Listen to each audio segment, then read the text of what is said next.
सोचिए, हम समय में 13 अरब साल पीछे चले गए हैं। न सूरज था, न ग्रह, न गैलेक्सिया जैसी हम आज देखते हैं। बस था हाइड्रोजन और हीलियम का समुद्र और हर तरफ अंधकार।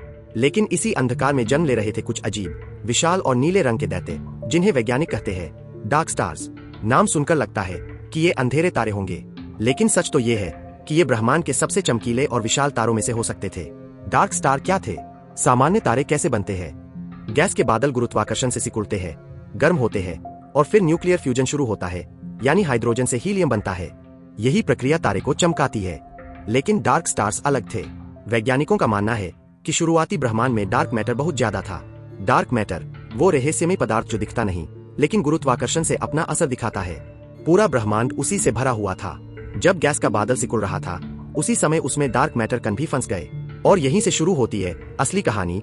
ऊर्जा का अनोखा स्रोत। आज के तारों में ऊर्जा आती है न्यूक्लियर फ्यूजन से, लेकिन डार्क स्टार्स में शुरुआती ऊर्जा आ रही थी एक अलग प्रक्रिया से, डार्क मैटर अनाइलेशन।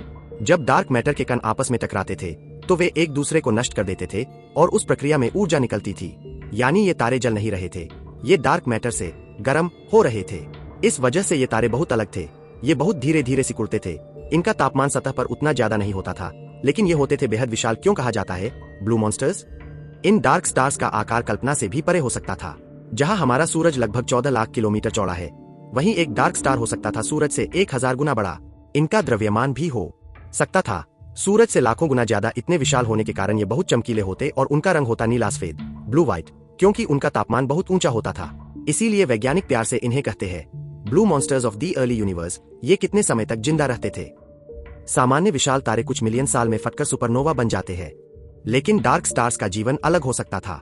जब तक आसपास डार्क मैटर मिलता रहा, ये तारे लाखों साल तक स्थिर रह सकते थे। लेकिन जैसे ही डार्क मैटर खत्म हुआ, तब इनका असली तारा जीवन शुरू हुआ। न्यूक्लियर फ्यूजन चालू हुआ, तापमान बढ़ा और अंत में ये बन सकते थे विशाल ब्लैक होल। कुछ वैज्ञानिक मानते हैं कि आज जो गैलेक्सियों के केंद्र में सुपरमैसिव ब्लैक होल है, उनके बीच शायद यही डार्क स्टार्स थे। क्या हमने इन्हें देखा है? अब बड़ा सवाल, क्या ये सिर्फ कल्पना है या सच में मौजूद थे? 2022 में James Webb space telescope JWST ने शुरुआती ब्रह्मांड की बहुत दूर की गैलेक्सियां देखी। कुछ ऑब्जेक्ट्स इतने चमकीले और बड़े लगे कि वैज्ञानिकों ने सोचना शुरू किया, क्या ये डार्क स्टार हो सकते हैं?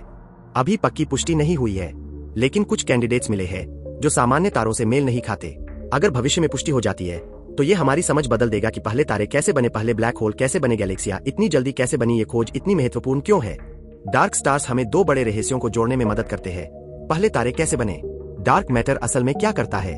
अगर डार्क मैटर सच में तारों को ऊर्जा दे सकता है, तो इसका मतलब है कि डार्क मैटर सिर्फ गुरुत्वाकर्षण का खिलाड़ी नहीं, बल्कि ब्रह्मांड के विकास में सीधा हिस्सा लेने वाला तत्व है।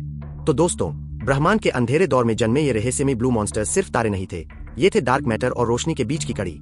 शायद उन्होंने ही पहले ब्लैक होल बनाए, शायद उन्होंने ही गैलेक्सियों की नींव रखी, और शायद हम जल्द ही उन्हें सच में देख पाए।